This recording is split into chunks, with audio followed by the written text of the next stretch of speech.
Hello friends, welcome है आप सभी का आपके अपनी अकाउंटिंग के चैनल में। तो आज से हम स्टार्ट करेंगे अपने सांख्यिकी के टॉपिक। जो एएसओ का सिलेबस है वो हम कवर करने जा रहे हैं। तो एएसओ के सिलेबस में जो आपका पॉइंट नंबर फर्स्ट है वो क्या है? कलेक्शन। ठीक है, सिर्फ इतना लिखा हुआ है कि कलेक्शन है। तो कलेक्शन में हम क्या लेंगे? उसमें डेटा का कलेक्शन लेंगे। ठीक है, कलेक्शन से मतलब किस चीज़ का है? डेटा का कलेक्शन। तो हमने लिखा है पॉइंट हमारा फर्स्ट जो कि है कलेक्शन ऑफ डेटा। इसे हम हिंदी में कहते हैं समंकों का संग्रहण। ठीक है, इसे हम हिंदी में कहेंगे समंकों का संग्रहण।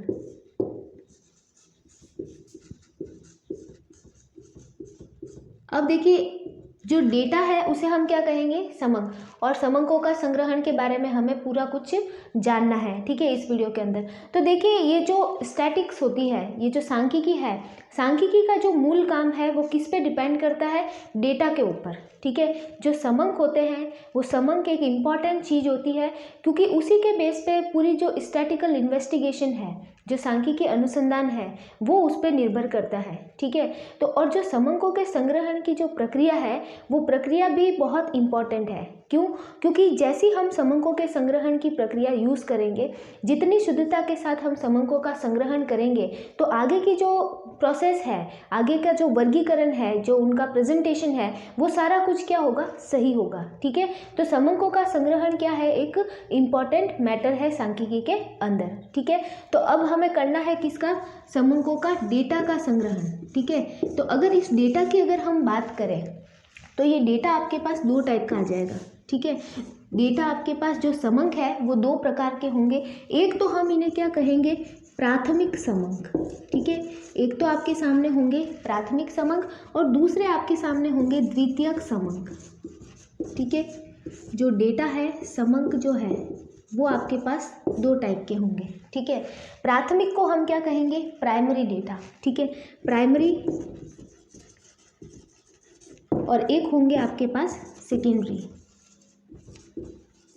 तो दो तरह के डेटा है हमारे पास। समंक दो प्रकार के हैं, एक तो हो जाएंगे प्राथमिक और दूसरे हो जाएंगे आपके पास द्वितीयक समंक। अगर प्राथमिक समंकों की हम बात करें तो प्राथमिक समंक किस प्रकार के समंक है? ठीक है, प्राथमिक समंक को हम क्या प्राथमिक क्यों कहते हैं? क्योंकि देखिए, ये वो समंक होते हैं जो पहली बार कोई अनुसंधानकर्ता जो है वो कलेक्ट करता है। ठीक है, पहली बार मूल रूप से ओरिजिनली जो डेटा कलेक्ट किया जाता है उसे हम क्या बोलते हैं? प्राथमिक समंक कहते हैं।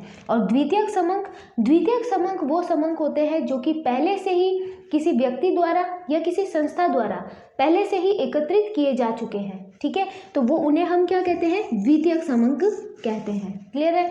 तो देखिए, अगर आपसे पूछा जाए प्राथमिक समंक, तो जो पहले हम फर्स्ट टाइम किसी इन्वेस्टिगेशन के लिए ओरिजिनली हम क्या करते हैं? कलेक्ट करते हैं। और द्वितीयक क्या है? पहले से ही किसी संस्थाओं ने उनको कलेक्ट कर दिया है या व्यक्तियों ने उन्हें कलेक्ट कर दिया है, तो उन्हें हम द्वितीयक समंक कहते हैं। जैसे कि पत्र पत्रिका या जो कुछ भी होते हैं, जो पब्लिश सोर्स होते हैं, वहाँ से हम ये डेटा लेते हैं। ठीक है, और ये क्या होता है? आपका बिल्कुल ओरिजिनल डेटा होता है जो आप अपने इन्वेस्टिगेशन के अकॉर्डिंग खुद ही क्या करते हो? कलेक्ट करते हो। ठीक है, तो हमारे पास अगर समंकों की बात करें तो दो टाइप आ गए। अब हमें इनके बारे में जानना है। जैसे इसका एक एग्जाम्पल दे तो एग्जाम्पल क्या हो सकता है कि आप जो है किसी जो कृषक संघ है या कृषक समूह है उसके बारे में कोई डेटा लेना चाहते हो। ठीक है, तो उसमें क्या करोगे कि आप खुद उन कृषकों से जाकर के मिलोगे और उनसे जाकर के आप कोई डेटा कलेक्ट करके आओगे। ठीक है, तो वो आपने ओरिजिनली खुद के हिसाब से खुद ने डेटा कलेक्ट किया है, तो वो आपका कौन सा डेटा हो जाएगा? प्राथमिक डेटा हो जाएगा। ठीक है, तो उसको हम प्राथमिक के अंदर डालेंगे। और अगर आपने किसी श्रमिकों के बारे में कोई इंफॉर्मेशन लेनी है और आप उन श्रमिकों से नहीं जाकर के मिलते हैं और उनसे आप सूचना नहीं लेते हैं, इसकी बजाय क्या करते हैं कि जो श्रमिक संगठन है या श्रमिक संघ है, उनके जो पहले से ही कलेक्टेड डेटा है, पहले से ही जो यूज़ किए हुए डेटा है, उसको ही आप ले लेते हैं। ठीक है, और उसको ही आप अपने इन्वेस्टिगेशन में यूज़ करते हैं, तो वो आपके क्या कहलाएगा? सेकेंडरी डेटा कहलाएगा। ठीक है, तो ये हमारे पास दो टाइप के डेटा है। अब देखिए, अब इन दोनों में हमें क्या देखना है? इन दोनों में डिफरेंस देखना है कि इन दोनों में क्या डिफरेंस है। ठीक है, कहाँ पे आपको प्राइमरी डेटा काम आने वाला है, कहाँ आपको सेकेंडरी डेटा काम आने वाला है, इन दोनों में क्या डिफरेंस है? देखो, सूचना तो हमें मिल ही रही है। ठीक है। सूचना तो हम कलेक्ट करके आए तो भी हमें मिलती है, और किसी और ने पहले से ही कलेक्ट कर रखी है तो भी हमें मिलती है। तो सूचना तो हमें दोनों ही कंडीशन में मिल रही है, लेकिन फिर भी प्राइमरी डेटा और सेकेंडरी डेटा में क्या डिफरेंस है और दोनों को अलग अलग क्लासीफाई क्यों किया गया है, ठीक है। तो यहाँ पे अभी हमें ये देखना है। तो देखते हैं अभी हम इनके दोनों के बीच में डिफरेंस के बारे में, इन दोनों में क्या अंतर है उसके बारे में अभी जानते हैं। देखिए अब हम इनके अंतर की बात करेंगे, ठीक है। अंतर में देखिए सबसे पहले हम प्राथमिक समंकों की बात करते हैं। तो प्राथमिक समंक क्या होते हैं? मौलिक होते हैं। इन्हें हम क्या कहते हैं? मौलिक, जिन्हें हम ओरिजिनल भी कह सकते हैं। ये क्या होते हैं? बिल्कुल ओरिजिनल होते हैं, ठीक है। जो आपने पहली बार कलेक्ट किए हैं उसमें किसी भी तरह से कोई भी चेंजेस नहीं किया हुआ है, ठीक है। इसलिए इनको क्या बोलते हैं कि ये आपका ओरिजिनल डेटा है। और ये क्या होता है? यूज्ड डेटा होता है, ठीक है। उपयोग में लिया गया डेटा होता है, उपयोग में लिया गया डेटा, ठीक है। उपयोग में लिया गया समंक जो है जिसे हम यूज्ड कहते हैं, ये ऑलरेडी आपके क्या होता है? यूज होता है, ठीक है। तो पहला डिफरेंस आपके सामने क्या आ गया? पहला डिफरेंस आ गया कि आपका जो प्राइमरी डेटा है वो मौलिक होता है, ओरिजिनल होता है, जबकि जो द्वितीयक डेटा है वो पहले से उपयोग में लिया गया होता है, वो एक बार सांख्यिकी यंत्र से गुजर चुका होता है, ठीक है। उसमें क्या होता है कि हमने पहले ही कोई इन्वेस्टिगेशन कर रखी होती है तो उसके अंदर वो डेटा ऑलरेडी यूज होता है, ठीक है। तो वो होता है आपका द्वितीयक। फिर हम बात करते हैं सेकंड पॉइंट की। सेकंड पॉइंट की अगर हम बात करें तो ये क्या होता है कि आप इसको कलेक्ट करते हो खुद प्राइमरी खुद के हिसाब से, ठीक है। तो ये आपके जो अनुसंधान है, अनुसंधान के अकॉर्डिंग, अनुसंधान के अनुसार, अनुसंधान के अनुसार संग्रहण, ठीक है। ये पॉइंट नंबर फर्स्ट है, ये पॉइंट नंबर सेकंड है। इनका क्या होता है कि अनुसंधान के अनुसार संग्रहण होता है, ठीक है। कैसे? जैसे आपको जैसा आपका इन्वेस्टिगेशन है उसके अकॉर्डिंग आप खुद जा करके खुद डेटा लेके आओगे, ठीक है। तो ये ऑलरेडी आप वैसा ही उसको कलेक्ट करोगे जैसा आपको चाहिए। और ये क्या होता है? ये आपके ऑलरेडी कहीं पे पब्लिश डेटा होता है, ठीक है। पहले से पूर्व में कहीं पे प्रकाशित होता है, तो यहाँ पे हम पूर्व प्रकाशित कह सकते हैं, ठीक है। पूर्व प्रकाशित डेटा होता है जो दूसरे किसी अनुसंधान के अकॉर्डिंग कलेक्ट किया गया था, दूसरा कोई इन्वेस्टिगेशन हुआ था उसके अकॉर्डिंग हमने इसको कलेक्ट किया था, ठीक है। तो ये दो डिफरेंस हो गए। और अगर हम एक डिफरेंस की बात करें तो एक डिफरेंस हमारे सामने ये आ जाएगा कि इनको कलेक्ट करने के लिए ज़्यादा टाइम और मनी लगाना पड़ता है, ठीक है। ज़्यादा टाइम और पैसा जो है हमें खर्च करना पड़ता है, क्योंकि हम ही कलेक्ट करने जा रहे हैं तो हमें उसमें क्या लगाना पड़ेगा? समय लगाना पड़ेगा, ठीक है, श्रम लगाना पड़ेगा, और क्या लगाना पड़ेगा? धन की आवश्यकता होगी, ठीक है। इसमें समय, श्रम और धन की आवश्यकता होगी इसको कलेक्ट करने के लिए। और ये जो डेटा होता है आपका, ये डेटा कलेक्ट करने के लिए आपको न तो धन लगाना है, न समय, और ना ही आपको श्रम लगाना है। क्यों? क्योंकि ऑलरेडी पूर्व प्रकाशित है, ठीक है। किसी पत्र पत्रिका से आप क्या कर लेते हो? पत्र पत्रिका से इसको ले लेते हो, ठीक है। किसी मैगजीन से, पुस्तक से आप इसको ले लेते हो, ठीक है। किसी इंटरनेट का कोई सोर्स है वहाँ से आप ले लेते हो, ठीक है। आप इसको इंटरनेट से ले सकते हो, इंटरनेट से आप इसको ले सकते हो। तो ये जो डेटा होता है उसको कलेक्ट करने में, सेकेंडरी डेटा को कलेक्ट करने में आपको किसी भी प्रकार का कोई भी श्रम, धन लगाने की आवश्यकता नहीं पड़ती है, जबकि यहाँ पे श्रम, धन और उसकी आवश्यकता पड़ती है, ठीक है। तो ये दो टाइप के डेटा, ये डिफरेंस हो जाता है। एक और क्या डिफरेंस हो जाता है? अगर एक हम डिफरेंस की बात करें तो एक हम ये भी कह सकते हैं कि ये जो होता है ना डेटा, ये आपके होता है बिल्कुल रॉ मटेरियल, ठीक है। रॉ मटेरियल क्या है कि आपने इसको कलेक्ट किया है तो आपके लिए ये डेटा बिल्कुल रॉ मटेरियल के समान है।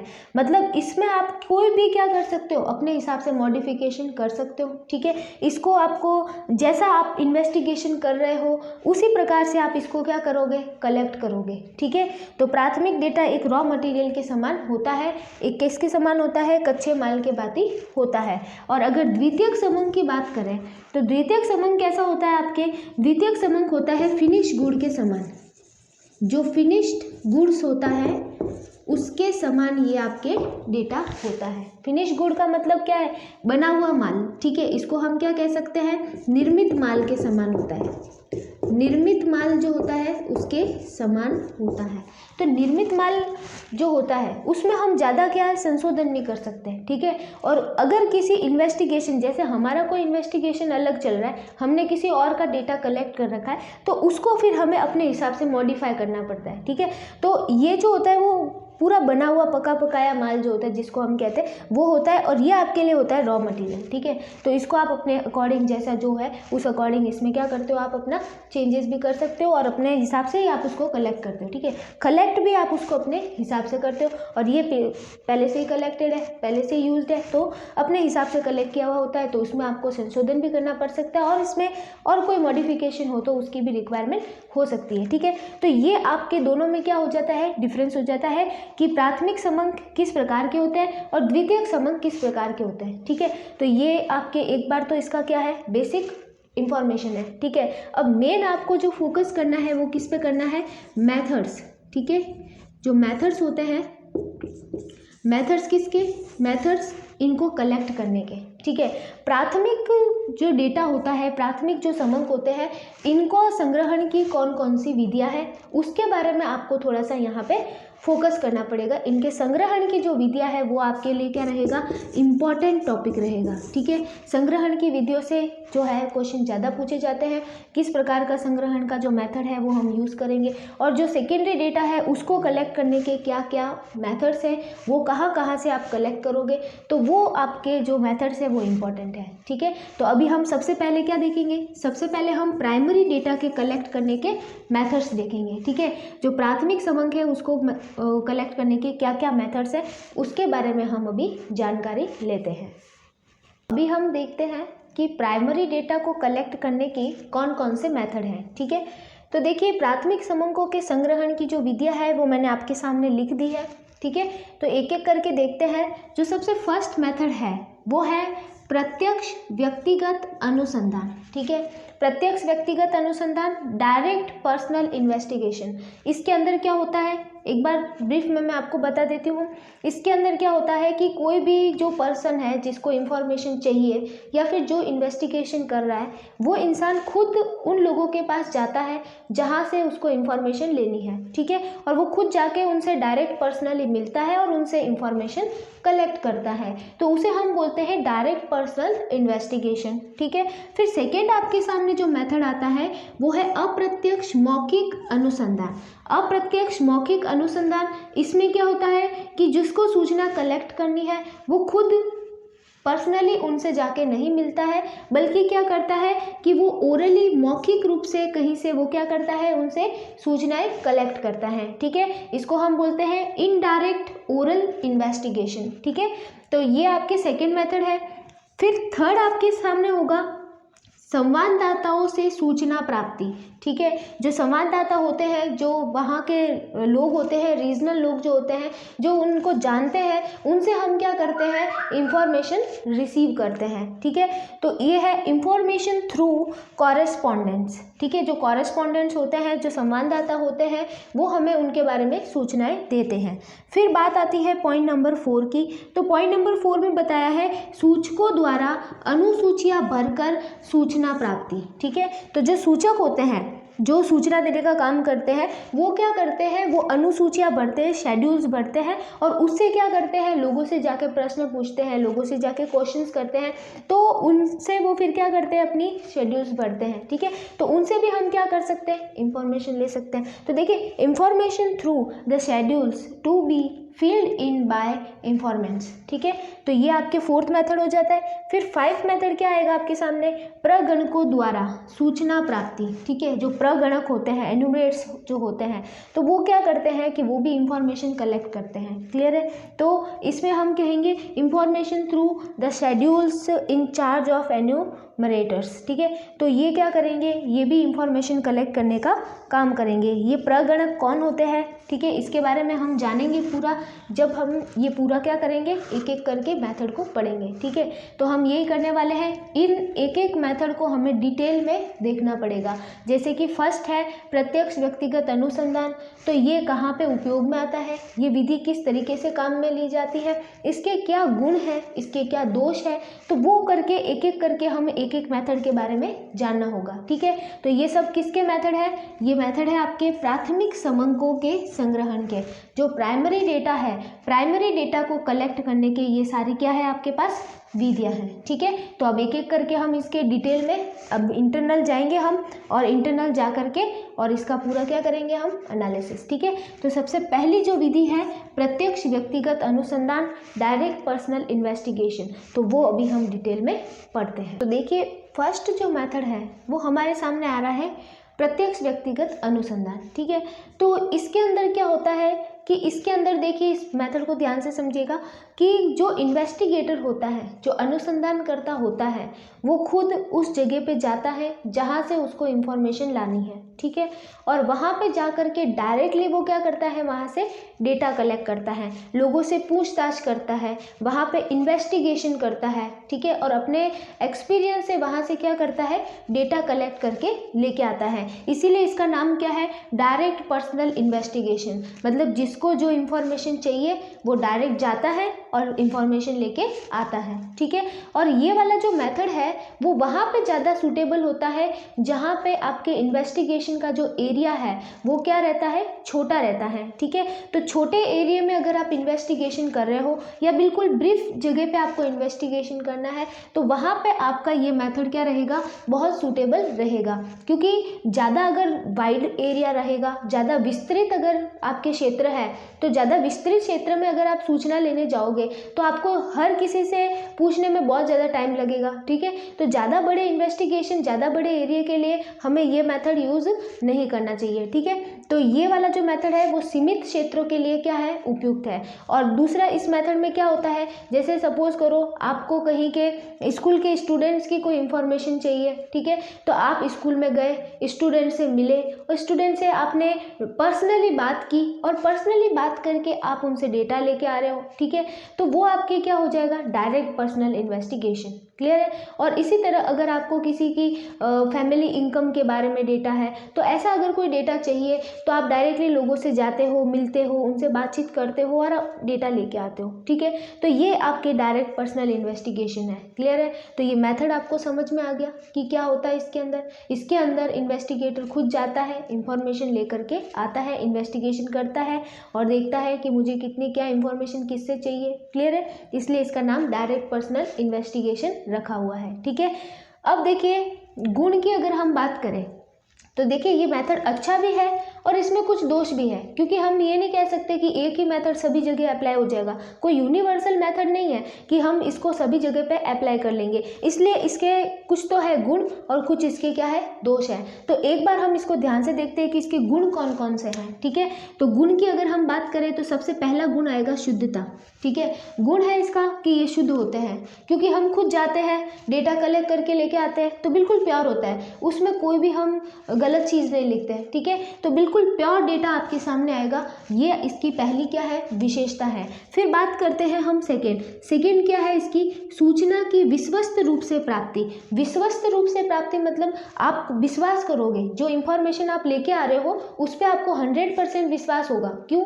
क्योंकि वो डायरेक्ट पर्सनल इन्वेस्टिगेशन से इन्फॉर्मेशन लाई है आपने, आप खुद वहाँ पे गए हो, पूछ के लेकर के आए हो, तो वो सूचना आपके लिए क्या होती है, विश्वस्त होती है, विश्वसनीय होती है, जिस पे आप विश्वास कर सकते हो, ठीक है। तो ये इसका दूसरा गुण है कि सूचना की विश्वस्त रूप से इसमें प्राप्ति होती है। फिर बात करें हैं पॉइंट नंबर 3 की, तो पॉइंट नंबर 3 आपके सामने आएगा लोचशीलता, ठीक है। इसमें क्या होती है, लोचशीलता होती है। लोचशीलता का मतलब क्या होता है, flexibility. Flexibility in the sense कि आपको जब भी अपने अकॉर्डिंग जो इसमें चेंजेस करना है आप कर सकते हो, ठीक है। आपको जितना इन्वेस्टिगेशन का दायरा रखना है वो भी रख सकते हो, और आपको जैसा इसमें जो मॉडिफिकेशन करना है आप कर लो, ठीक है। इसलिए इसको क्या बोलते हैं, लोचशील विधि भी कहते हैं, क्योंकि इसमें अपने अकॉर्डिंग अपन जो भी करना है वो कर सकते हैं चेंजेस, ठीक है। फिर बात आती है पॉइंट नंबर 4 की। तो पॉइंट नंबर 4 में क्या बताया है, सजातीयता। सजातीयता का मतलब क्या होता है, यूनिफॉर्मिटी, ठीक है, एक जैसा होना बिल्कुल। मतलब आप जो इन्फॉर्मेशन लेके आओगे डायरेक्ट पर्सनल इन्वेस्टिगेशन से, वो बिल्कुल क्या होगी, सजातीय होगी, ठीक है। सजातीय का मतलब क्या होगा कि बिल्कुल वो एक समान इन्फॉर्मेशन होगी। आप ऐसा नहीं है कि ये किसी और की होगी, ये किसी और की होगी, मतलब बिल्कुल एक तरह की जो इन्फॉर्मेशन है वो आप लेकर के आओगे, ठीक है। तो ये इसके कुछ गुण हैं जिसमें शुद्धता, सूचना की विश्वस्त रूप से प्राप्ति, लोचशीलता और सजातीयता आता है, ठीक है। अब दोषों की भी बात कर लेते हैं। दोष का मतलब ये है कि कहीं कहीं जगह पे ये पूरा एप्लीकेबल नहीं होता है, ठीक है। तो इसमें कुछ दोष भी पाए जाते हैं। तो सबसे पहले दोष की अगर हम बात करें तो क्या आ जाता है, सीमित क्षेत्र आ जाता है। सीमित क्षेत्र का मतलब क्या है कि इसका एरिया ज़्यादा वाइड नहीं है, क्योंकि ज़्यादा बड़े एरिया में अगर आप इन्वेस्टिगेशन करने जाओगे और एक एक से जा कर के पूछोगे तो आपको बहुत ज़्यादा टाइम और बहुत ज़्यादा श्रम, बहुत ज़्यादा पैसा लगाना पड़ सकता है, ठीक है। तो ये बिल्कुल छोटे, जहाँ पे आपको बिल्कुल छोटे फॉर्मेट में, जैसे मैंने अभी बोला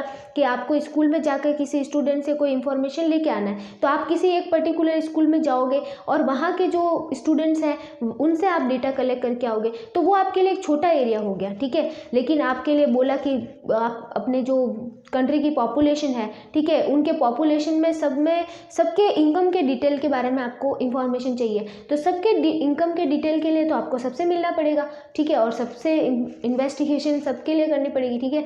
तो वो आपके लिए एरिया थोड़ा बड़ा हो जाएगा। तो मतलब ऐसे एरिया या ऐसा इन्वेस्टिगेशन जो शॉर्ट एरिया में हो सके, बिल्कुल छोटा हो, वहाँ पे ये आपके चलने वाला है, ठीक है। सेकेंड हम बात करते हैं पक्षपात की। पक्षपात की क्या होता है इसमें बियाज, मतलब हम कह सकते हैं इसमें वो हो जाता है। कैसे कि आप खुद जा रहे हो, डेटा कलेक्ट करके लेके आ रहे हो, फिर आप अपने हिसाब से उसमें कुछ भी चेंजेस कर दिए, ठीक है, और फिर आपने बता दिया कि ये इन्फॉर्मेशन है, तो वो तो गलती हो गई। तो उसमें क्या हो गया, आपका पक्षपात हो गया, ठीक है। आप चाह रहे थे पर्टिकुलर किसी चीज़ को कि ये बतानी है हमें, ठीक है। जैसे जो कंपनियां होती है, तो कंपनियां अपने प्रोडक्ट के बारे में जो लोगों से इंफॉर्मेशन लेकर के आती है डायरेक्ट पर्सनल इन्वेस्टिगेशन से, तो उसमें हो सकता है कि वो कुछ चेंजेस कर दें। लोगों ने कुछ कहा है लेकिन उन्होंने अपने हिसाब से उसमें कुछ चेंजेस करके बता दिया कि लोगों ने तो हमारे प्रोडक्ट को बहुत अच्छा बताया है, लेकिन ऐसा होता नहीं, ठीक है। तो इसमें कुछ पक्षपात होने की संभावना भी आ जाती है। फिर हम बात करते हैं अपव्यय। अपव्यय का मतलब क्या होगा कि इसमें क्या होता है कि मिसयूज़ होता है। क्या यूज़ होता है मिसयूज़, कि इसको ना डेटा कलेक्ट करने जा रहे हो आप बहुत ज़्यादा टाइम लगा रहे हो, बहुत ज़्यादा पैसा लगा रहे हो, ठीक है, बहुत ज़्यादा अपनी एनर्जी लगा रहे हो, तो वो सब चीज़ों का अपव्यय होने की संभावना होती है, ठीक है। जब आप कहीं से पकी पकाई इन्फॉर्मेशन ला सकते हो, जब आपके पास सेकेंडरी डेटा का ऑप्शन अवेलेबल है और ऐसी कंडीशन में अगर आप इसको यूज़ करते हो, तो ऐसा माना जाता है कि ये क्या है, अपव्यय है, ठीक है। फिर सेकेंड बात करें भ्रामक निष्कर्ष। भ्रामक निष्कर्ष का मतलब ये है कि आप अगर है ना अपने डेटा जो कलेक्ट करके लेके आ रहे हो, उसमें अपने हिसाब से कुछ भी चेंजेस करके लोगों को बता रहे हो, तो हो सकता है कि उसके जो निष्कर्ष है उस पर लोग विश्वास नहीं करें, वो उन्हें भ्रामक लगने लग जाए, ठीक है। तो ये भी इसकी एक क्या है, कमी है, इसके दोष है। तो ये 4 दोष आपके सामने है। सीमित एरिया है इसका, ठीक है, पक्षपात होने की संभावना हो जाती है, अपव्यय जैसा लगता है, ठीक है, और एक इसके निष्कर्ष क्या हो सकते हैं, भ्रामक हो सकते हैं। तो ये क्या है, आपके डायरेक्ट पर्सनल इन्वेस्टिगेशन के गुण और दोष। क्लियर है। और इसमें क्या होता है वो मैंने आपको बता दिया है कि पर्सनली जाता है कोई इन्वेस्टिगेटर, लोगों से इंफॉर्मेशन लेके आता है, ठीक है। तो ये आपका फर्स्ट मेथड है, प्रत्यक्ष व्यक्तिगत अनुसंधान। अब हम देखेंगे इसका सेकेंड मेथड। सेकेंड हमारे सामने मेथड आएगा अप्रत्यक्ष मौखिक अनुसंधान, ठीक है। अप्रत्यक्ष मौखिक अनुसंधान, इनडायरेक्ट ओरल इन्वेस्टिगेशन, ठीक है। ये हमारा सेकेंड मेथड है प्राइमरी डेटा को कलेक्ट करने का।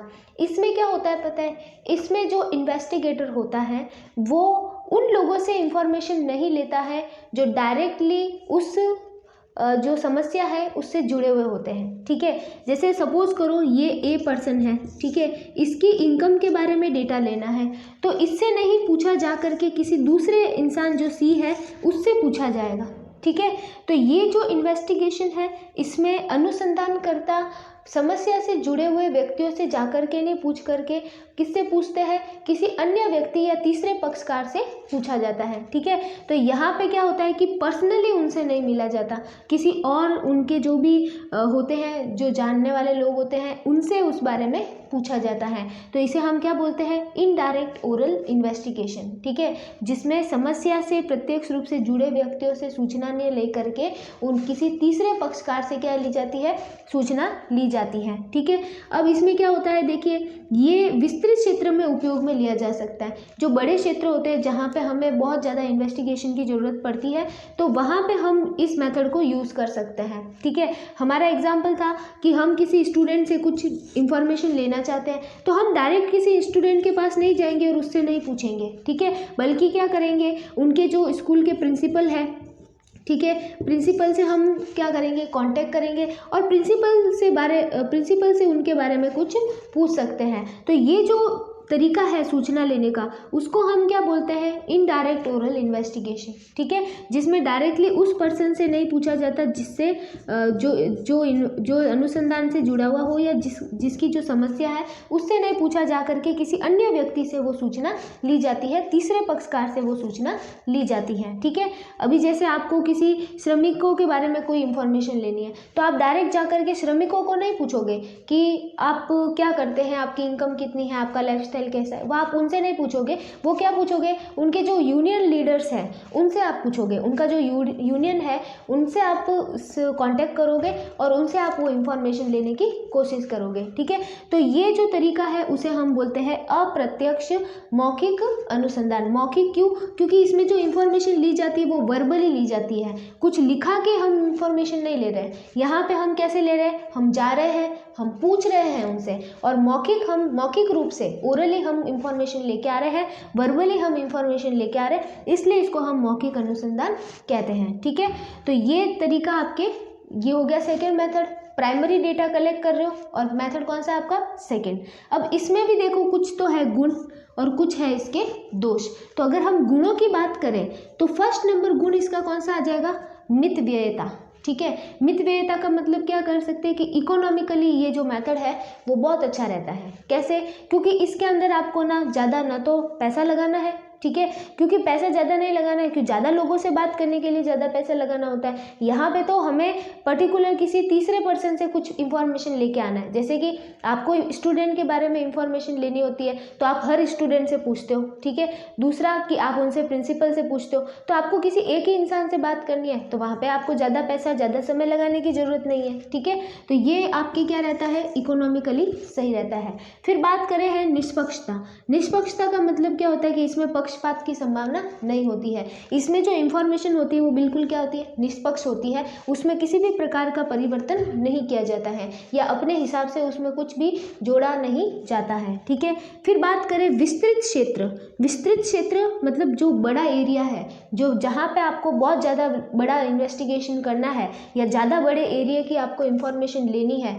ठीक है, तो आप उनके जो रिप्रेजेंटेटिव है या जो थर्ड पार्टी है उनसे आप बात करोगे तो आपको जल्दी से इंफॉर्मेशन मिल जाएगी। तो बड़े एरिया के लिए ये वाला जो मेथड है वो क्या रहता है, सूटेबल रहता है। ठीक है, फिर बात करते हैं हम विशेषज्ञों की सम्मति। इसमें क्या होता है कि ये जो मेथड जब आप यूज़ कर रहे हो तो इसमें आपको विशेषज्ञों का भी क्या मिल जाती है, सलाह मिल जाती है, राय मिल जाती है उनकी। ठीक है, सलाह मिल सकती है आपको विशेषज्ञों की, और क्या मिल सकती है, राय मिल सकती है। क्यों, क्योंकि इसमें आपको पता है कि आपको किससे इंफॉर्मेशन लेनी है। ठीक है, जब डायरेक्टली हम किसी इंसान से जाकर के पूछते हैं तो उसमें हमें कोई विशेषज्ञ कोई विशेष सलाह नहीं दे सकता। लेकिन अगर हम किसी थर्ड पार्टी से कोई चीज़ पूछने जा रहे हैं तो हम किसी एक्सपर्टीज से बात करेंगे। ठीक है, तो एक्सपर्टीज से हमें कुछ स्पेशल उसके बारे में सलाह भी मिल सकती है। ठीक है, फिर हम बात करें इस विधि के दोष की। इसमें भी कुछ दोष है, क्योंकि ये भी सभी जगह एप्लीकेबल नहीं होती है, क्योंकि कोई भी मेथड सब जगह एप्लीकेबल हो जाए ऐसा हम नहीं कह सकते। ठीक है, तो इसमें क्या क्या दोष है, इसमें फर्स्ट है अप्रत्यक्ष सूचना। इसमें जो आपको इंफॉर्मेशन मिल रही है वो इनडायरेक्ट मिल रही है। ठीक है, डायरेक्ट नहीं मिल रही है, वो किसी और से आप पूछ रहे हो सकता है कुछ गड़बड़ हो जाए, उसमें कुछ गलत भी बताया जा सकता है, तो इसको अप्रत्यक्ष सूचना माना जाता है। प्रत्यक्ष सूचना नहीं माना जाता। फिर सेकेंड बात करें है विश्वसनीयता का अभाव। विश्वसनीयता का अभाव मतलब कि आपको जो सूचना मिली है वो 100% सच होगी, ये हम नहीं कह सकते। क्यों?